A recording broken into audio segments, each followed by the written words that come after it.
ஆகாஷ்வாணி.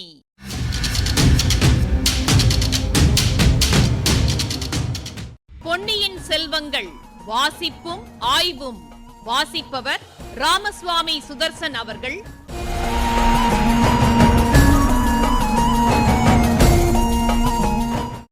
மகாராஜாதிராஜ ராஜகம்பீர ராஜமார்த்தாண்ட ராஜகுலோத்துங்க ராஜகுலதிலக ஈரேழு 14 லோகத்தின் அதிபதி பாரா.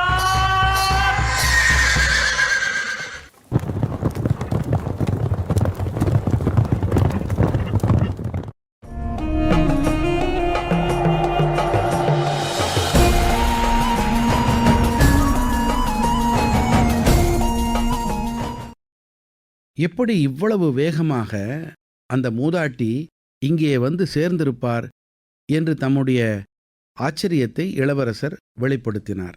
அப்போது இதை எப்படியோ தெரிந்து கொண்ட அந்த மூதாட்டி அங்கே தொலைவில் நின்ற யானைக்கருகே ஒரு அரபு நாட்டு குதிரை நின்றிருந்ததை சுட்டிக்காட்டினார். இளவரசருக்கு வேறொரு ஆச்சரியம் ஏற்பட்டது. கரையில் மேய்ந்து கொண்டிருந்த குதிரையின் கம்பீரத் தோற்றம்தான் அவருக்கு அத்தகைய வியப்பை உண்டாக்கியது. அரபு நாட்டில் வளரும் உயர்ந்த சாதி குதிரைகளில் மிக உயர்ந்த குதிரை அல்லவா இது? எப்படி இது இங்கே வந்தது? எப்படி இந்த மூதாட்டிக்கு கிடைத்தது என்று தமக்கு தாமே சொல்லிக் கொண்டார். பூங்குழலி சமிக்ஞை பாஷையினால் இதை பற்றி வாய் பேச இயலாத அந்த மூதாட்டியிடம் கேட்டாள். யானை இரவு துறைக்கு பக்கத்தில் இந்த குதிரை கடலிலிருந்து கரையேறியது என்றும் கரையேறியதும் தரிகட்டு பிரமித்து நின்று கொண்டிருந்ததென்றும் அந்த மூதாட்டி அதை அன்புடன் தட்டி கொடுத்து வசப்படுத்தி அதன் மேல் ஏறிக்கொண்டு வந்ததாகவும் தெரியப்படுத்தினாள். இதை கேட்ட இளவரசரின் வியப்பு மேலும் அதிகமாயிற்று. பேசிக்கொண்டிருக்கும் போதே பூங்குழலியின் கண்ணிமைகள் மூடிக்கொள்வதை இளவரசர் கவனித்தார். முன்னமே தூக்கம் வருகிறது என்று சொன்னாய், நீ போய் படுத்துக்கொள் என்றார். அப்படிச் சொன்னதுதான் தாமதம். பூங்குழலி அந்த இடத்திலிருந்து சற்று விலகிச் சென்று படுத்து பக்கத்தில் கிடந்த கப்பல் பாய் ஒன்றை எடுத்து போர்த்தி கொண்டாள். படுத்த சிறிது நேரத்துக்கெல்லாம் தூங்கி போனாள். அவள் மூச்சுவிட்ட தோரணையிலிருந்து அவள் தூங்கிவிட்டாள் என்று தெரிந்தது. ஆனால் தூக்கத்திலேயே அவளுடைய வாய் மெல்லிய குரலில் பாட்டு ஒன்றை முணுமுணுத்தது.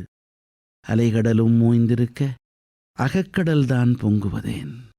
ஆஹா! இதே பாட்டை வந்தியத்தேவன் நேற்று அடிக்கடி முனகிக் கொண்டிருந்தான். இவளிடம்தான் கற்றுக்கொண்டான் போலும். மற்றொரு சமயம் சமுத்திரகுமாரி விழித்து கொண்டிருக்கும் போது பாட்டு முழுவதையும் பாடச் சொல்லி கேட்க வேண்டும் என்று இளவரசர் எண்ணினார். உடனே அந்த மூதாட்டியிடம் அவர் கவனம் சென்றது. ஆஹா! எல்லாருக்கும் தான் சில சமயம் அகக்கடல் பொங்குகிறது, நெஞ்சகம் விம்முகிறது. ஆனால் வாய் திறந்து தன் உணர்ச்சிகளை என்றும் வெளியிட முடியாத இந்த மூதாட்டியின் உள்ள கொந்தளிப்புக்கு உவமானம் ஏது? எத்தனை ஆசாபாசங்கள், எத்தனை மகிழ்ச்சிகள், எத்தனை துயரங்கள், எவ்வளவு கோபதாப ஆத்திரங்கள் எல்லாவற்றையும் இவள் தன் உள்ளத்திலேயே அடக்கி வைத்திருக்கிறாள். எத்தனை காலமாக அடக்கி வைத்திருக்கிறாள்? வாய் பேச இயலாத அந்த மூதாட்டி இடம்பெயர்ந்து இளவரசரின் அருகில் வந்து அமர்ந்தாள். அவருடைய தலைமயிரை அன்புடன் கோதிவிட்டாள். அவருடைய 2 கன்னங்களையும் பூவை தொடுவது போல தன் வலிய வைரமேறிய கரங்களினால் மிருதுவாக தொட்டு பார்த்தாள். இளவரசருக்கு சற்று நேரம் என்ன செய்வதென்றே தெரியவில்லை. பிறகு அந்த மூதாட்டியின் பாதங்களை தொட்டு தம் கண்ணில் ஒற்றிக்கொண்டார். அவள் அந்த கரங்களை பிடித்து தன் முகத்தில் வைத்து கொண்டாள். இளவரசருடைய கரங்கள் விரைவில் அந்த பெண்ணரசியின் கண்ணில் பெருகிய நீரால் நனைந்து ஈரமாயின. வாய் பேச இயலாத அந்த மூதாட்டி சமிக்ஞையினால் இளவரசரையும் படுத்து உறங்கச் சொன்னாள். தான் காவல் இருப்பதாகவும் கவலையின்றி தூங்கும்படியும் சொன்னாள். இளவரசருக்கு தூக்கம் வரும் என்று தோன்றவில்லை. ஆனாலும் அவளை திருப்தி செய்வதற்காக படுத்தார். படுத்து வெகுநேரம் வரையில் அவர் உள்ள கடல் கொந்தளித்து கொண்டிருந்தது. பிறகு வெளியில் சிறிது குளிர்ந்த காற்று வந்தது. உடல் குளிரவே உள்ளம் குவிந்தது. லேசாக உறக்கமும் வந்தது. ஆனால் உறக்கத்திலும் இளவரசரின் மனம் அமைதியுறவில்லை. பற்பல விசித்திரமான கனவுகள் கண்டார். அரபு நாட்டுச் சிறந்த குதிரை ஒன்றின் மீது ஏறி வானவெளியில் பிரயாணம் செய்தார். மேக மண்டலங்களைக் கடந்து வானுலகில் புகுந்தார். அங்கே தேவேந்திரன் அவரை ஐராவதத்தில் ஏற்றி அழைத்துச் சென்றான். தன்னுடைய இரத்தின சிங்காதனத்தில் அவரை உட்காரச் சொன்னான். ஓ, இது எனக்கு வேண்டாம். இந்த சிங்காதனத்தில் என் பெரிய தாயார் அந்த வாய்பேச இயலாத ராணியை ஏற்றி வைக்க விரும்புகிறேன் என்று இளவரசர் சொன்னார். தேவேந்திரன் சிரித்து, அவள் இங்கே வரட்டும், பிறகு பார்க்கலாம் என்றான். தேவேந்திரன் இளவரசருக்கு தேவாமிர்தத்தை கொடுத்து பருகச் சொன்னான். இளவரசர் அருந்தி பார்த்துவிட்டு, ஓ, இது காவிரி தண்ணீர் போல் அவ்வளவு நன்றாயில்லையே என்றார். தேவேந்திரன் இளவரசரை அந்தப்புரத்துக்கு அழைத்து போனார். அங்கே தேவமகளிர் பலர் இருந்தார்கள். இந்திராணி இளவரசரை பார்த்து, இந்த பெண்களுக்குள்ளே அழகில் சிறந்தவள் யாரோ அவளை நீர் மணந்து கொள்ளலாம் என்றாள். இளவரசர் பார்த்துவிட்டு, இவர்களில் யாரும் பூங்குழலியின் அழகுக்கு அருகிலும் வரமாட்டார்கள் என்றார். திடீரென்று இந்திராணி இளைய பிராட்டியாக மாறினாள். அருள்மொழி, என் வானதியை மறந்துவிட்டாயா என்று கேட்டாள். இளவரசர், அக்கா அக்கா, எத்தனை நாளைக்கு என்னை நீ அடிமையாக வைத்திருக்கப் போகிறாய்? உன்னுடைய அன்பின் சிறையை காட்டிலும் பழுவேட்டரையரின் பாதாளச் சிறை மேல். என்னை விடுதலை செய். இல்லாவிட்டால் விராட்டராஜனுடைய புதல்வன் உத்தரகுமாரனைப் போல என்னை அரண்மனையிலேயே இருக்கச் செய்துவிடு. ஆடல் பாடல்களில் காலங்கழித்துக் கொண்டிருக்கிறேன் என்றார். இளைய பிராட்டி குந்தவை தன் பவளச் செவ்விதழ்களில் காந்தள் மலரையொத்த விரலை வைத்து அவரை வியப்புடன் நோக்கினாள். அருள்மொழி, நீ ஏன் இப்படி மாறிப்போய்விட்டாய்? யார் உன் மனத்தை கெடுத்தார்கள்? ஆம் தம்பி, அன்பு என்பது ஓர் அடிமைத்தனம்தான். அதற்கு நீ கட்டுப்பட்டுத்தான் ஆக வேண்டும் என்றாள். இல்லை அக்கா, இல்லை, நீ சொல்வது தவறு. அடிமைத்தனம் இல்லாத அன்பு உண்டு. உனக்கதை காட்டட்டுமா? இதோ கூப்பிடுகிறேன் பார். பூங்குழலி, பூங்குழலி, இங்கே வா என்று கூவினார். பலபலவென்று பொழுது விடியும் சமயத்தில் பூங்குழலி குதிரையின் காலடிச் சத்தம் கேட்டு விழித்து கொண்டாள்.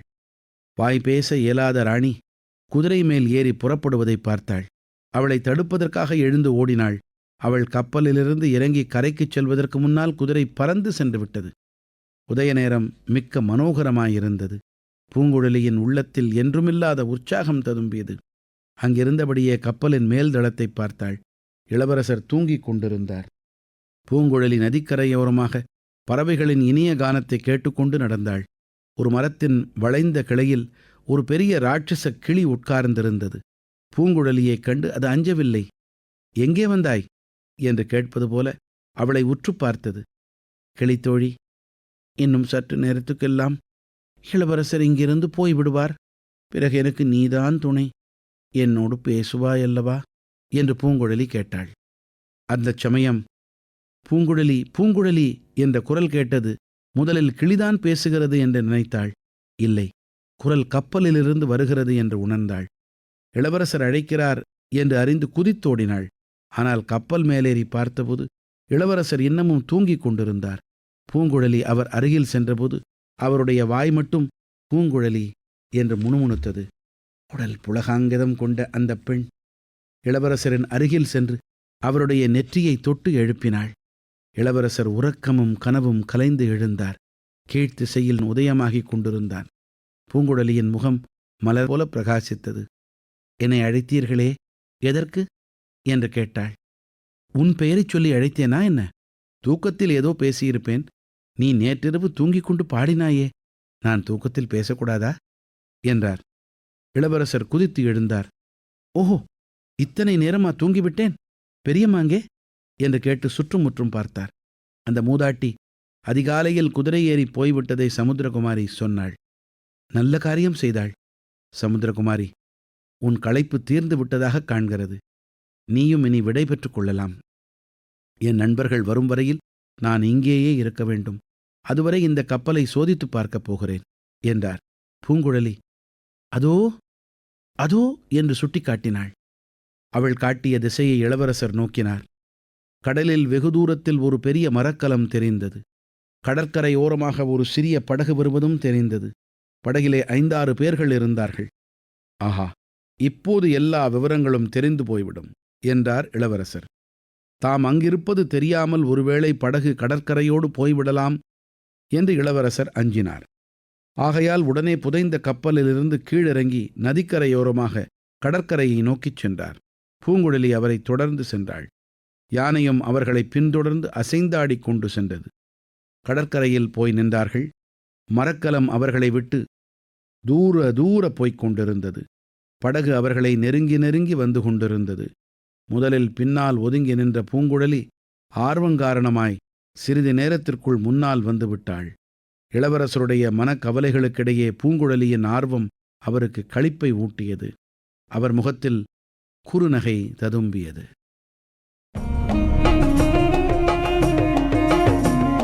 இப்பகுதியின் ஆய்வினை வழங்குகிறார் ஐங்கரன் அவர்கள்.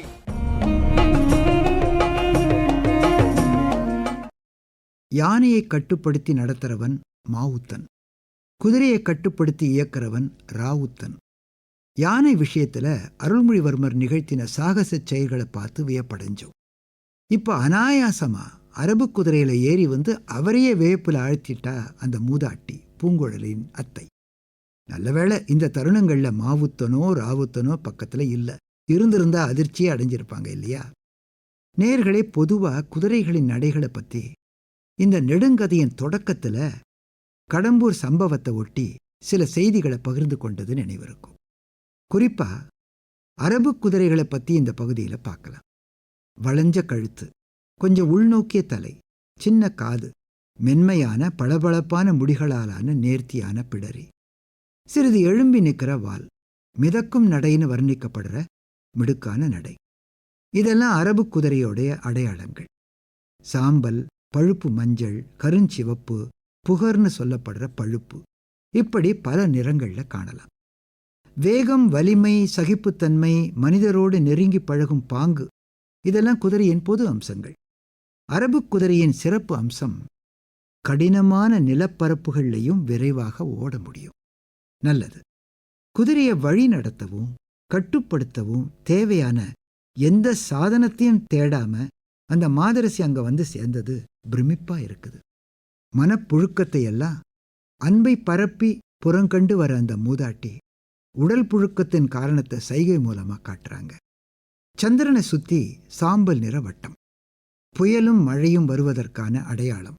இதை விளக்கறா பூங்குழலி. ஆமா, வளிமண்டலத்து மேல் அடுக்குகள்ல கணக்கற்ற அறுகோண பனிப்படிகங்கள் உருவாகும். இந்த அமைப்பு மேல நில ஒளி பட்டு சிதறி வளையும் போது பெரிய வட்டம் தெரியும். அதிக ஈரப்பதம், மேகமூட்டம் இதையெல்லாம் சார்ந்திருப்பதால மழைக்கும் ஏன் புயலுக்கும் கூட இந்த தோற்றம் அறிகுறியாக இருக்கலாம். இயற்கை தோற்றங்களை கொண்டே பல விஷயங்களை தெரிஞ்சு வச்சிருந்தாங்க நம் முன்னோர்கள். இன்னைக்கு வானிலையை கணிக்க வளிமண்டல ஈரநிலை பற்றின அறிவு இந்த அளவுக்கு உதவுதுன்னா அன்னைக்கு அவங்க போட்ட அஸ்திவாரமே காரணம். இரவு முழுதும் காவல் இருந்துட்டு அதிகாலையிலேயே குதிரை ஏறி போயிட்டா அந்த மாதரசி. சரி, ஒரு மரக்கலம் தெரியுது.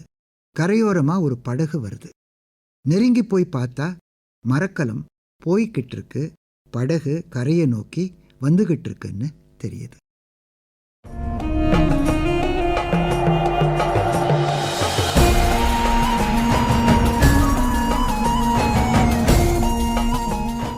பொன்னியின் செல்வங்கள் வாசிப்பும் ஆய்வும் கேட்டீர்கள். வாசித்தவர் ராமசுவாமி சுதர்சன் அவர்கள். ஆய்வினை வழங்கியவர் ஐங்கரன் அவர்கள். படைப்பு சென்னை வானொலி நிலையம்.